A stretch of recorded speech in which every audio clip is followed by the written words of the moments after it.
तो hello everyone, welcome back to our YouTube channel Sarkari cafe official. दोस्तों ऐसा से सीएचएसएल का एग्जामिनेशन 1 जुलाई से आपका स्टार्ट है।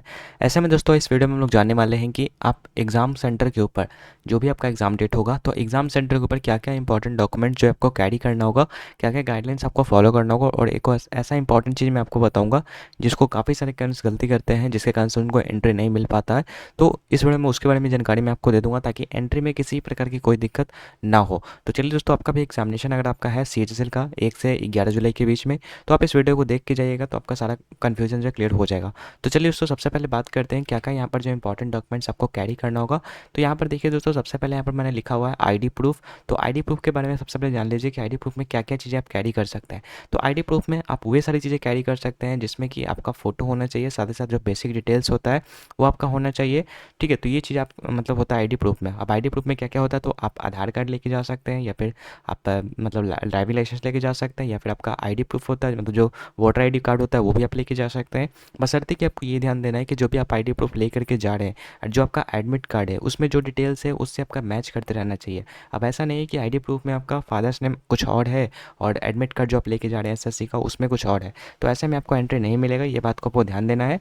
तो ऐसे में उसी आईडी प्रूफ को लेके जाइए जिसमें कि आपका जो है एडमिट कार्ड के हिसाब से आपका जो सारा चीज़ मैच होता रहना चाहिए। ठीक है, आप चाहें तो 10th क्लास का जो आपका सर्टिफिकेट है या फिर मार्कशीट है उसको भी आप कैरी कर सकते हैं, क्योंकि उसमें जो डिटेल्स होता है अधिकतर बच्चों का एडमिट कार्ड से मैच करता है। तो ऐसे में आप उसको लेके जा सकते हैं। ठीक है, तो आईडी प्रूफ आपको क्लियर हो गया होगा। अगर आपके पास आधार कार्ड है सही सलामत तो आप उसी को लेके जाइए। लेकिन आपको एक चीज़ मैं आपको बताऊँगा, अगर आप आधार कार्ड कैरी कर रहे हैं तो आधार कार्ड आप कैरी करें तो एक चीज़ आपको ध्यान देना है कि जो आप आधार कार्ड लेके जा रहे हैं, यहाँ पर जो वर्चुअल आईडी एक लिखा होता है जो कि आपका इंटरनेट कॉपी होता है। तो अगर आपका भी आधार कार्ड इंटरनेट कॉपी है, यानी कि इंटरनेट से डाउनलोड किया है अपने खुद से, तो ऐसे में दोस्तों ये वाला आपका एक्सेप्टेबल नहीं है। ठीक है, यानी कि वी आई डी आप देख लीजिएगा, आधार कार्ड में वी आई डी यानी कि वर्चुअल आई डी लिखा होता है। अगर आपका ऐसा भी लिखा हुआ आ रहा है तो आप जो इसको नहीं कैरी कीजिएगा, कैरी करने का कोई फ़ायदा नहीं है, क्योंकि ये एक्सेप्टेबल नहीं है। टीसीएस इसको एक्सेप्ट नहीं करती है। जो भी वहाँ पर आपके गाइडिंग में होगा वो आपको एक्सेप्ट नहीं करेंगे। तो ऐसे में आपको क्या करना है, अगर आपके पास ऐसा है तो आप इसके साथ साथ जो है आप अपना पासपोर्ट मतलब पैन कार्ड हो गया, या फिर आपके पास वोटर आई डी कार्ड हो गया, या फिर आपका जो है मार्कशीट हो गया 10th का या फिर 12th का, आप उसको कैरी कर सकते हैं। दोस्तों ज़्यादातर आप 10th का ही कोशिश कीजिए कि 10th का मार्कशीट या फिर सर्टिफिकेट कैरी करने की कोशिश कीजिए, क्योंकि उसमें जो डिटेल्स होती है वही आपका एक्सेप्टेबल होता है। ठीक है, तो इस चीज़ को आपको ध्यान देना है, नहीं तो काफ़ी सारे कैंडिडेट्स इसी के कारण जो है एंट्री नहीं हो पाता है। तो अगर आपका ऐसा कुछ है तो आप जो देख लीजिएगा, नहीं तो फिर आपका जो पोस्ट से आता है जो कि सरकार खुद भेजती है, तो वैसे में अगर आपका वैसा है, जैसे देखिए यहाँ पर इसमें जो है कोई भी वर्चुअल आईडी नहीं लिखा हुआ है, तो अगर आपका ऐसा है तो आप जो कैरी कर सकते हैं, ये आपका एक्सेप्टेबल रहेगा। तो इस चीज़ को ध्यान दीजिएगा, काफ़ी सारे कैंडिडेट्स गलती करते हैं। तो आईडी प्रूफ आपको क्लियर हो गया होगा। नेक्स्ट बात करें एडमिट कार्ड, तो एडमिट कार्ड आपका जो एग्जाम के 4 दिन पहले आएगा मेल के ऊपर, उसका प्रिंट आउट करवा लीजिएगा। ब्लैक एंड वाइट भी चलेगा और कलर भी चलेगा, लेकिन आपका ये ध्यान देना है कि जो डिटेल्स है वो सही सलामत आपका शो होता रहना चाहिए। ठीक है, उसके बाद आपको 2 पासपोर्ट साइज़ फोटोग्राफ ले लेना है। हालांकि ये कंपलसरी नहीं है, क्योंकि अब जो है आपका बायोमेट्रिक हो गया है ऑनलाइन, यानी कि ऑनलाइन ही आपका जो वेरिफिकेशन होता है। सो ऐसे में कम ही इसका जरूरत पड़ता है, लेकिन किसी किसी सेंटर पे आपको मांग दिया जाता है, तो ऐसे में आप इसको कैरी कर लीजिएगा तो ज़्यादा सही रहेगा। 2 पासपोर्ट साइज़ फ़ोटो लेके चल जाएगा। तो यही 3 चीज़ आपको लेके जाना है, इसके अलावा कोई भी चीज़ आपको कैरी नहीं करना है। इस चीज़ को आपको ध्यान देना है। ठीक है, बाकी इसके अलावा और भी कुछ कुछ यहाँ पर इंपॉर्टेंट चीज़ है, जैसे कि मैं आपको बता दूँ, तो यहाँ पर जो रिपोर्टिंग टाइम होगा आपका एग्जाम को जो एडमिट कार्ड आएगा उसमें आपको जो रिपोर्टिंग टाइम दिया जाएगा, आप कोशिश कीजिएगा कि रिपोर्टिंग टाइम के अंदर ही पहुँचे।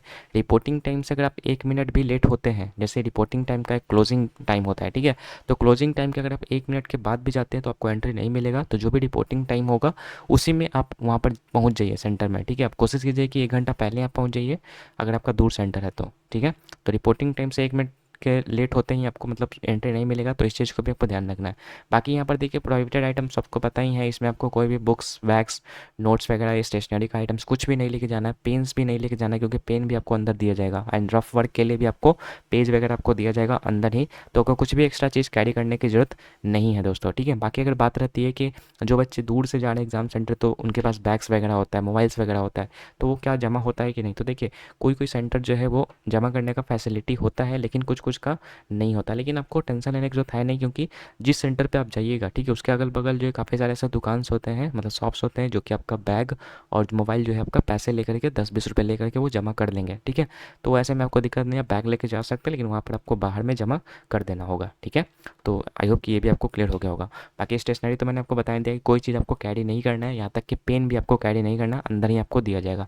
बाकी ड्रेस कोड की बात करें तो ऐसा कुछ मतलब नियम कानून नहीं है ड्रेस कोड का, आप कुछ भी पहन के जा सकते सकते हैं, लेकिन हाँ आप ऑर्नामेंट यानी कि मतलब ज्वेलरी वगैरह आइटम्स जो होगा वो आप नहीं पहन कर जा सकते हैं। बेल्ट वगैरह आपको अलाउ नहीं है, मतलब मेटालिक चीज़ जो है कुछ भी आपको अंदर नहीं ले जाने दिया जाएगा। यहाँ तक कि कड़ा वगैरह भी अंदर नहीं ले जाने दिया जाएगा, ठीक है। तो आप उसको खोल करके ही जाइएगा। बाकी मैं तो कहूँगा कि आप ये सबको अवॉइड ही कीजिए ले जाने से, ठीक है, क्योंकि फ़ायदा है नहीं। तो ये सब चीज़ें आपको है ध्यान देना एग्ज़ाम सेंटर पे जाने से पहले। तो आई होप कि आपको यहाँ पर जो सारी चीज़ें समझ में आ गई होंगी। बाकी दोस्तों अगर आप यहाँ पर जो एसएससी सीएचएसएल का एग्ज़ाम देने जा रहे हैं तो यहाँ पर देखिए आपको सामने जो है आपको मैं बता दूँ प्रैक्टिस सेट अभी चक्षु प्रकाशन के द्वारा जारी किया गया है, जो कि अभी के टाइम पर काफ़ी ज़्यादा आपको हेल्प करेगा। यहाँ पर टोटल आपको 20 प्रैक्टिस सेट मिलेगा, साथ ही साथ 9 सॉल्व पेपर्स मिलेगा, जो कि आप अभी लगा सकते हैं, ठीक है। लगा के उसको एनालाइज कर सकते हैं, जो कि काफ़ी आपको हेल्प करेगा, क्योंकि अभी टाइम प्रैक्टिस का ही है, ठीक है। जितना ज़्यादा प्रैक्टिस कीजिएगा उतना ज़्यादा सही रहेगा। तो आप चाहें तो इसको खरीद सकते हैं। इसमें आपको 2450 से भी ज़्यादा एमसीक्यूज टाइप क्वेश्चन आएंगे। एंड इसमें अच्छी बात यह है कि इसमें प्रैक्टिस सेट के साथ साथ जो है उसका विथ एक्सप्लेनेशन दिया गया, मतलब हर एक क्वेश्चन का डिटेल में एक्सप्लेनेशन भी दिया गया है, जो कि आपको काफ़ी ज़्यादा हेल्प करेगा, ठीक है। तो आई होप कि मतलब ये बुक आपके लिए हेल्पफुल रहेगा। तो इससे आप परचेज कर सकते हैं, ऑफलाइन मार्केट से भी कर सकते हैं, या फिर जो डिस्क्रिप्शन बॉक्स में मैंने लिंक दिया है आप उससे भी परचेज कर सकते हैं उसको। काफ़ी हेल्पफुल बुक है, काफ़ी सारे बुक मतलब स्टूडेंट जो इससे प्रैक्टिस सेट लगा रहे हैं अभी में, ठीक है। तो चलिए आज की इस वीडियो को हम लोग यहीं पर रखते हैं फ्रेंड्स। बाकी वीडियो अगर हेल्पफुल लगे तो अपने दोस्तों के साथ शेयर जरूर कर दीजिएगा। मिलते हैं आपसे किसी और नए वीडियो में, तब तक के लिए गुड बाय।